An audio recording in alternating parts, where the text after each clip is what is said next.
Yana raaqibxata onkoloolessa damija bara 2021 akka lakkoofsa Itoophiyaatti immoo onkoloolessa 16 bara 2014 Gulaalaan qophii keenya namoo daandiiti. Qophii keenya kana karaa miidiyaa hawaasaatiin tamsaasuudhaan kan qindeessaa jirtu immoo Tigisti Gammeeti. Produuseriin keenya kan qophii kana isiniin gahaa jiru Nigusuu Taammireeti. Kan isin keessummeessu Anbafqaaduu Morodaati. Oduu har'aaf qabnu immoo Tujubeetu isinii dhiyeessa itti dhiyaadha.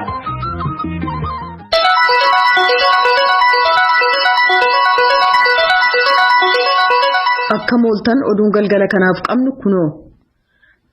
Dubbiimaan muummicha barreessaa akka tokkummaa mootummootaa Steven Dujarric dhimma Itoophiyaa laalchisuun ibsa kennaniin kutaa biyyattii gama kaabaa keessatti haleellaa samiirraan xumura torbanii Tigraay keessatti geggeessame dabalatee dubbiif wal barbaaduun hammaataa adeeme hedduu nu yaaddessee jira jedhan. Kaleessa warshaa huccuu Adwaa irratti haleellaaleen lama samiirraan geggeessamuun gabaasamee jira.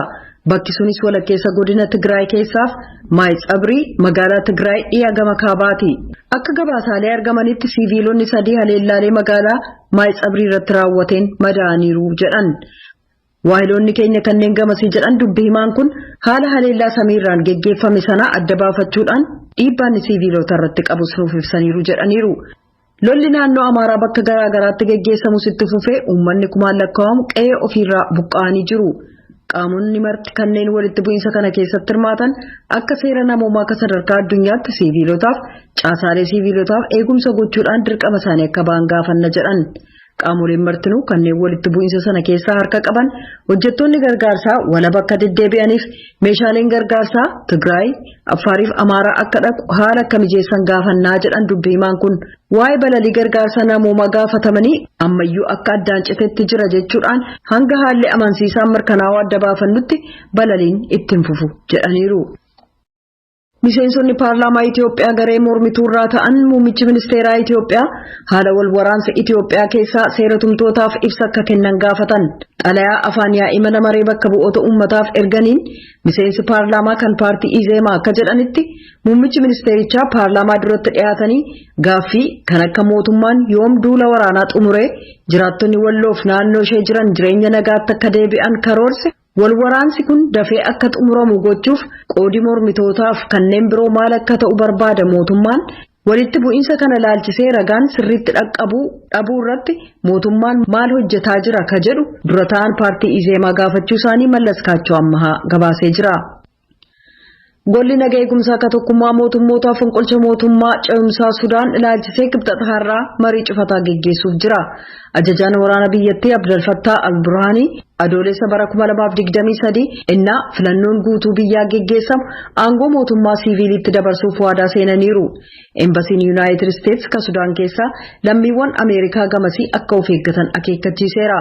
Muummichi barreessaan tokkummaa mootummoota Antooniyoo Guutarees gamtaan Afriikaaf liigiin Arabaa haala Sudaan keessatti uumameen yaaddoof rifaatuu isaanii kan ibsan yoo ta'u biyyattiin daandii bulchiinsa siviilii akka itti fuftu gaafataniiru. White House akka jedhetti haalli jiru rifaasisaadha. Ministiriin dhimma alaa Yuunaayitid Isteets gamasaan deeggarsa maallaqaa Sudaaniif kennuuf ture kan doolaara miliyoona 700 rarraasuusaa beeksise. Yuunaayitid Isteets, Biriiteeniif Noorweey karaa ministirii dhimma alaa ibsa waliin ta'uun baasaniin fonqolcha mootummaa sana balaaleffatanii humnoonni nagaa eegumsaa namoota seeraan ala hidhaman battala akka gadhiisan gaafataniiru. Kanarratti oduudhaa booda gabaasa bal'aa qabna. Ugaandaa keessatti guyyoota 3 keessatti boombiin yeroo 2 dhohee jira. Poolisiin akka jedhetti namoonni 2 dhohiinsa wixata kaleessaa atoobisii tokko kan konyaa walakkeessa biyyattii Mpiigi keessaa irratti raawwate. Boombii kabroon immoo sanbata darbe dhohuudhaan dubartii umriin waggaa 20 yoo galaafatu kanneen biroo 3 Kaampaalaa keessatti madeessee jira. Haleellaalee sanaaf garee ISIStu itti gaafatama fudhate. Gulaalaan gaazexaa PML Daily jedhu Alex Ature oduu gabaasaa raadiyoo sagalee Ameerikaa James Baatiif akka himatti poolisiin qorattoota dhimma boombii naannoo balaan sun dhaqqabetti ergee jira. Pireezidaanti Museveniin guyyoota xiqqoo ittaanu keessa haasaa guutuu biyyaa dhageessisuuf jiru. Kan dhaggeeffataaf daawwataa jirtan sagalee Ameerikaa sagantaa afaan Oromooti. Qorannaan geggeeffame akka mul'isutti ijoolleen umriin isaanii waggaa 6 hanga waggaa 11 gidduu jiran talaallii COVID-19 doozii gad aanaa fudhachuun amansiisaadha jechuudhaan Yuunaayitid Isteets keessa kamaadheffate kaampaniin dawaa Moderna jedhamu beeksisee jira. Kaampanicha akka jedhetti ijoollee 4,700 ol addaddummaa guyyaa 28 talaalli isaa doozii 2 kennuufiisaa beeksise.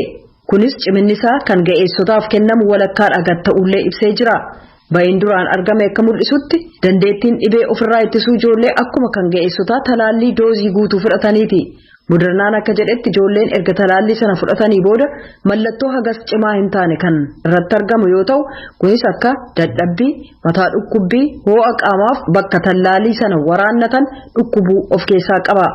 Gama biraan Reuters akka gabaasetti gamtaan Afrikaa talaallii Modernaa doozii miliyoona 100 fi miliyoona 10 bituuf akka jiru beeksise. Xumura waggaa kanaa dura gamtaan Afrikaa doozii miliyoona 15 kan argatu yoo ta'u nuusa waggaa bara 2022tti doozii miliyoona 35 nuusa waggaa lammataa irratti immoo hanga miliyoona 60 argachuuf ka jiru ta'uun beekamee jira. Bittaa talaallii kanaa kan mijeesse bulchiinsa pirezidaantii United States ka Joe Biden yoo ta'u gamtaan Afrikaa kaampanii sana waliin akka walii galu carraa kennuuf jecha kan inni Modernaa irraa bite dooziin miliyoonni 33 ituun ergamin akka turu taasifamee jira. Kunis barbaachisaadha. Sababiin isaas talaalliiwwan battala argaman lakkoofsa isaanii dabaluu dandeessisa jechuudhaan jila dhimma vaayirasii koronaa ka gamtaa Afrikaa Strive Masiiwaa iimeelii erganiin beeksisaniiru jechuudhaan Reuters gabaaseera. Biyyoonni kanneen biroon talaallii oomishan illee fakkeenya United States akka hordofaniif talaallii kanaaf kabiroo argachuuf daandii akka saaqan gaafataniiru. Gorsaan nageenya biyyoolessaa United States Jake Sullivan wixata kaleessaa mootummaa tokkummaa Myanmar waliin wal arguu isaanii White House beeksisee jira. White House akka ibsetti walgahii gama viidiyoon Sullivan geggeessan biyyi isaanii sochii demokraasii Myanmar keessaa deeggaruu kan itti fuftu ta'uu isheef tattaaffii biyyattiin gama demokraasiitti ce'uuf taasistu akka deeggartu dubbatanii jiran. Sullivan hokkara waraana biyyattii ilaalchisee yaaddoo qaban ibsanii United States kanneen fonqolcha mootummaaf itti gaafatamoo ta'an murtiitti akka dhiyaatan gochuuf yaalii gootu itti fufti jechuu isaanii White House beeksiseera. Erga onkoloolessa tokko mootummaan fonqolchamee qabee Myanmar mormiidhaan raafamaa jirti. Mootummaan waraanaa mootummaa duraanii kanneen deeggaran shoror keessaatu fixiinsa raawwate jechuun himate oduun galgala kanaaf qabnu kanuma.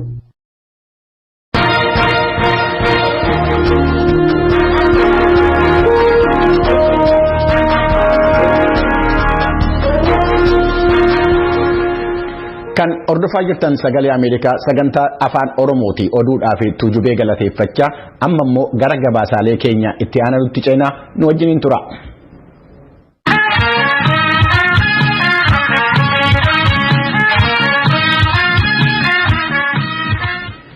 Tarkaanfii dheengaddaa loltoonni Sudaan fudhatanii aangoo dhuunfatanii mormuudhaan lammiileen biyyattii bahanii jiru. Loltoonnis immoo namootaan mormiidhaaf ba'an kanarratti dhukaasa bananii namootaan 3 ajjeesuudhaa fi namootaan 80 ol ta'an immoo madeessuu isaanii koreen dooktorota Sudaanii ibsee jira. Dhimma kanarratti jaallanneen gabaasa qabdi itti dhiyaadha.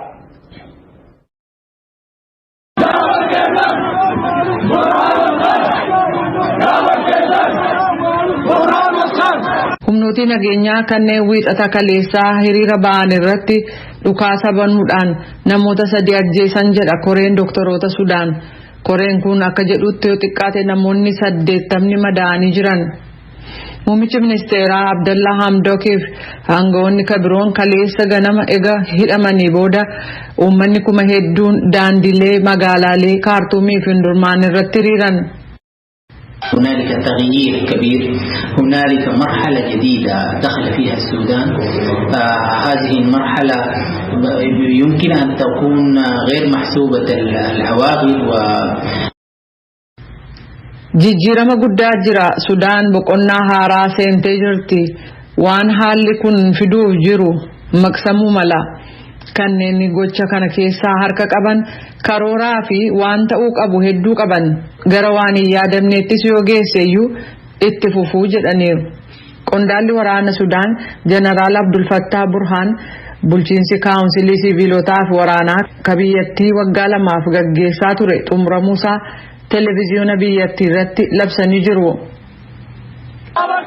ونتخذ الخطوات التي تحفظ مسار ثورة ديسمبر المجيدة حتى بلوغ أهدافها النهائية في الوصول لدولة مدنية كاملة عبر انتخابات حرة ونزيهة. عليه ولتصحيح مسار الثورة تقرر الآتي: أولا إعلان حالة الطوارئ في جميع أنحاء البلاد. warraaqsi muddee kun hanga kaayyoo saasa dhumaa bira ga'utti tarkaanfii fudhatamuu qabu ni fudhanna. Bulchiinsa mootummaa guutummaatti kan siviilotarraa ijaaramu hundeessuuf filannoo walabaa fi ifa ta'e gaggeessina. Deemsa warraaqsaa kana sirreessuuf wanni itti aanu kun murteeffamee jira. Kunis jalqaba guutummaa Sudaan keessatti labsii yeroo hatattamaa hojiirra oolchuudha jedhan. Burhaan akka jedhanitti waldhabdee siyaasaa kan nageenya biyyattii irratti